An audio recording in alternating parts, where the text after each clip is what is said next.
Hello and welcome to my channel.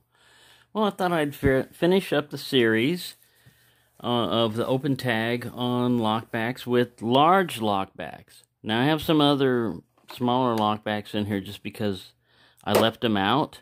I was trying to get all of the ones that I had, all of the lockbacks that I had, and then, you know, I started off with small lockbacks and then medium, and each time I'd find an example of one of those hiding around. So in the small lockback one that I left off is this little Tickler. It was kind of hiding because, you know, multi-blade and everything. But it is a lockback.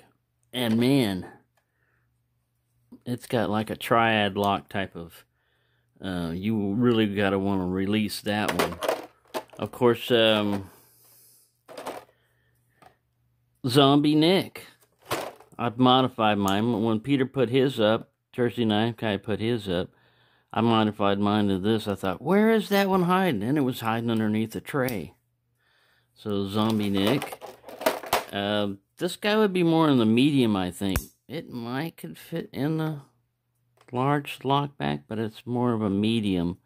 But this is that cool staghorn Damascus blade file work kind of guy. And the French Tickler, of course. This one was hiding once again. But this is a very cool, I'd say medium. You know, this might could classify as a large, but it's a medium-sized toothpick frame that it's on. All right, so the large lock backs. The thing about these are, I like them a lot, but I have very few examples. These are pretty much all of my examples of large lockbacks. And we'll start off with the iconic one, the one that I had in the military. This is not the exact one I had in the military because I got this one from my ex-wife. And in the divorce, she wound up getting mine, and I wound up with hers. And I added this easy thumb stud thing to it later, recently. But it's a 4-dot buck 110. I think this is Coco Bolo wood, brass handles and everything. Back in the day, a lot of people don't realize this, but back in the day, this was your only option, really, for like a bigger pocket knife. You know, there wasn't really much you could have, and everybody wanted one, and a lot of people started making copies. Well, this, you know, came with a belt, sheath, and everything else, and like I said, I made my own. The advantage about this is it's pretty much indestructible. I mean, yeah, you can break it, you know, but I mean, if you're going to use it like a normal knife person would use it, even the occasional prying and hammering and stuff, this thing will take it, you know, but it is heavy. It's like 7.2 ounces or so. And so you usually had to carry it in a sheath. It didn't feel too heavy, you know, when it was on a belt and stuff like that. It was fairly compact. But after that, I switched to the Gerber Easy Out, and it's in ATS 34, which back then was a super steel. And this really feels plasticky. This doesn't feel like G10 at all. This feels like a nylon handle, but it is light, and it's one-handed opening, serrated, and it's a lockback. So that one classifies as a lockback. It has a clip, you know, only on one side. Here's another large lockback that's pretty cool. This is the Marbles. Now in size, it's not as large, but in length of blade, it's large. Where hit my ruler? There he is. Sorry. I had to get this out here. It's a little over a 3-inch blade, 3 1/8 inch cutting edge, and 3 1/4 inch overall. So medium to large on this guy. Like I said, the classification you put on these is up to you. You know, I mean, small, medium, and large. If you want to do it or whatever, you know, that's up to you. And the Seuss Chef, it's a lockback. Well, and I always keep it in the kitchen. So now he's got a buddy with that other one in there. They sit together now. That's cool. This one they don't usually have in stock and stuff, but if you ever do get them back in, man, jump on it, because it's a good deal. It's like a folding chef's knife, and 440A, so you don't have to worry about it rusting and all that other stuff. All right, the Spyderco Endela, or Endura. Endela. It's a large size, you know, knife. Everybody's seen one of these before. This one's in ZDP 189, Seki City. Lightweight and very ergonomic for the amount of blade that you get, you know. That's what I like about this one. Alright, this is the Rough Rider. This is kind of like their take on a Buck 110 type of knife, you know. It's about the same size and everything. Let me see what model number this is. It's the RR067 in white bone. Pretty cool. Nice long clip point blade. Of course, we've seen this guy recently. This Charade Old Timer in Desert Ironwood. This is nice. This is nice. Now, you know, it comes in a nice sheath also. Nice carrying sheath. And it's like 2 ounces lighter than the regular Buck 110. So, that's your large one. And of course, you got your, it is a lockback. This is your extra large folder. It's the Timber Rattler. It's going to rattle some timber. And it's stainless steel, Pakistan, like a pack of wood type of handle. It's hard to get it in the picture here. But yeah. Oh, I was able to close it. Usually you have to take 2 hands to close this back lock. So yeah, there's the large back locks. Now, of these, it's hard to pick a favorite, you know, like anything. Oh yeah, and I forgot the marbles. This guy is great. I mean, it just has that old school bone handle look to it. The nice shield. This is a backlock. Just an old school type of backlock. And a bail to grab it by. I love this knife. I'd have to say, of the large lockbacks currently right now, this is my favorite one. This one costs the most, but this is my favorite one. Just from the looks and the feel of it, I just like this. Yeah, you got like yourself a short sword. It's, when it's open like this, here's a fixed blade. Here's that Brothers, you know, like 4-inch fixed blade. Look at that. It just dwarfs that thing. And it can be folded down to where it's smaller than the overall length. I see that's the advantage of it. That's why I say on a large lockback, that's when a folder really comes in.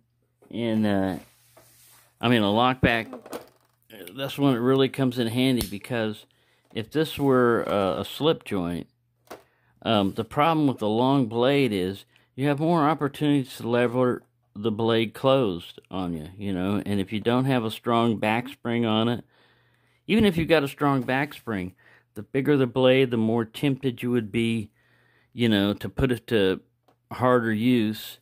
And a slip joint, the longer, the bigger and the longer and slender the blade is, the more I want a lock on it of some type. A liner lock, a back lock, I don't care.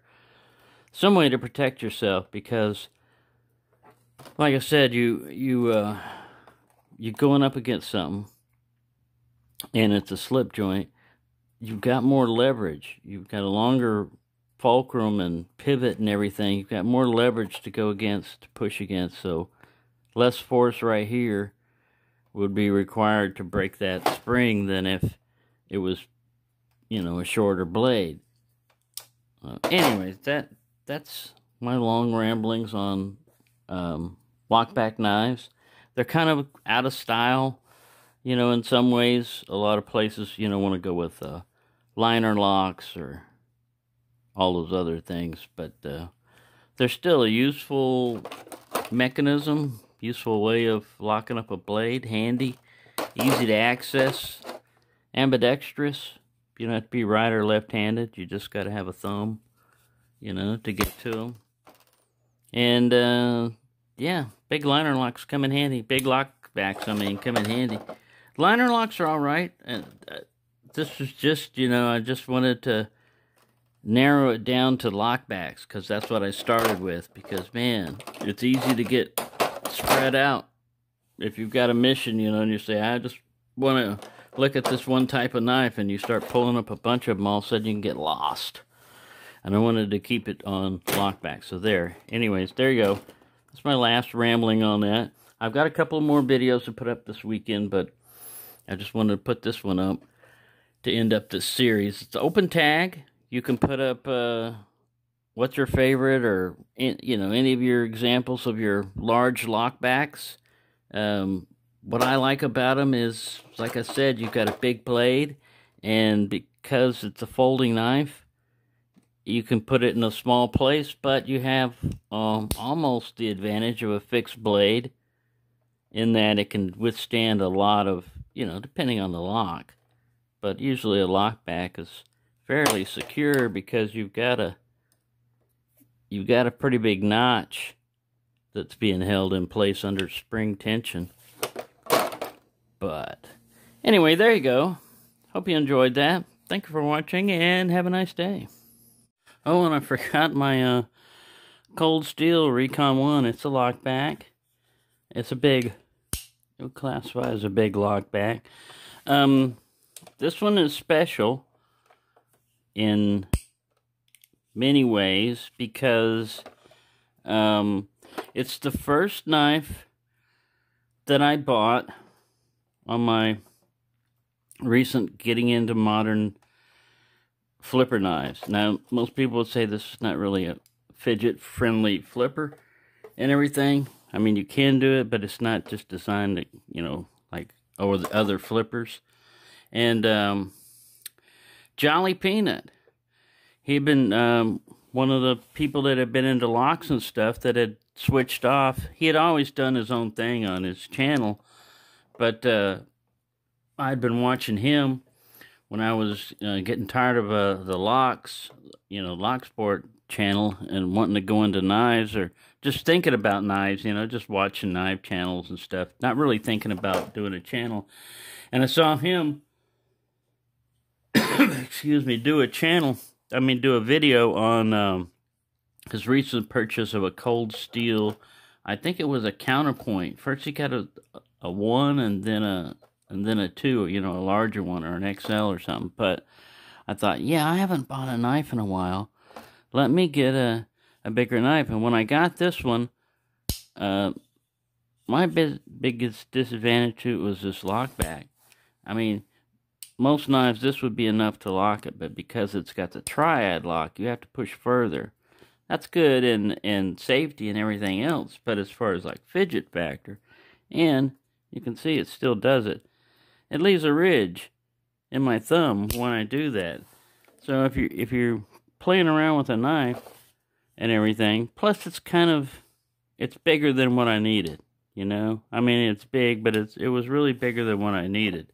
So I wanted to put that one in there because from that I started getting other knives, Gonzos, and you know, worked my way up throughout the different flipper knives, and finally into Civivi and all the other ones, and finally settling on the Elementum, you know. And after that, that was it. I'd explored modern knives enough. Yeah, companies kept coming out with, Civivi, for an example, just kept coming out with one product after another. I only got so much money, you know. They'd come out with one, and by the time I got my budget set aside to buy the one that I wanted, they've already come out with 3 or 4 different models that I want. And I'm not independently wealthy, you know, so I just had to say, hey, what is your purpose for getting flipper knives? Do you want to find a good example that'll meet your needs? It's nothing, you know, it's nothing super fancy, but it gets it done. Yeah. All right, bingo. Found it. All right. No need to chase flippers anymore. I've got enough examples of them. And that's when I started getting into traditional knives, you know, started branching off and like, hey, this I can see buying more than, you know, I can see buying one of these and buying one of these more than I can a flipper, because to me these are more fascinating now, you know. It's just a phase you go through, you know. Sometimes you go through, you just want this and everything. And now, a lot lately, I've been, you know, thanks to Toby and family, I've been getting back into fixed blades. I always liked fixed blades, but this is, something you don't see is the contour here. It swells up here just to help hold it in your hand. And, I mean, when you get one of these, the balance and the contour is like, oh, man. And the advantage of a fixed blade is you don't have to worry about, is the lock going to fold on you? It's full tang, you know. Is the metal going to break on you? Well, what are you doing? What are you doing with your knife, you know? Fighting Godzilla? Come on, man. Whereas with a folding knife or a lockback, it might be in the back of your mind. Even with a triad lock, you might be kind of worried. I never really... Usually something's going to fail before the lock does. The blade's going to break or something else. But I've never seen a need to use a folding knife to stick inside of a wall and climb my way up. But if I needed to, I'd carry this one. In the meantime, it sits there and doesn't get carried, because I don't need that. I don't need that lock most of the time. This or this lock will work fine. Or even this, you know. So anyways, yeah, it's just an individual thing. It's all on what you want to do. There's no right or wrong answer on what's the best knife. You know, it's what's the best knife for you. And for me, I like a bunch of different variety of knives to look at and to have, but an overbuilt, heavy, super duty, you know, even when I was working, I didn't need to carry this thing most time. When I was working in a factory, you know, it's just, I didn't need it. I carried it for a while, but I switched off to the Delica, you know.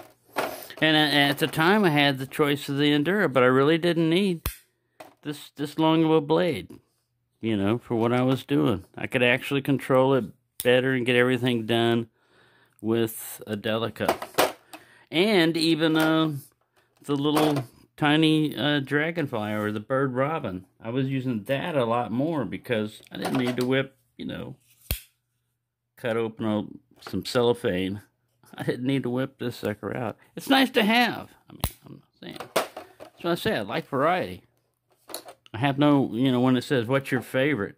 Currently of the large lockbacks, like I said, my favorite is that Marbles. But this guy started it all. This guy started all my recent knife buying, collecting stuff for the last few years. This is what triggered it. That and Jolly Peanut. So, thank you for watching and have a nice day.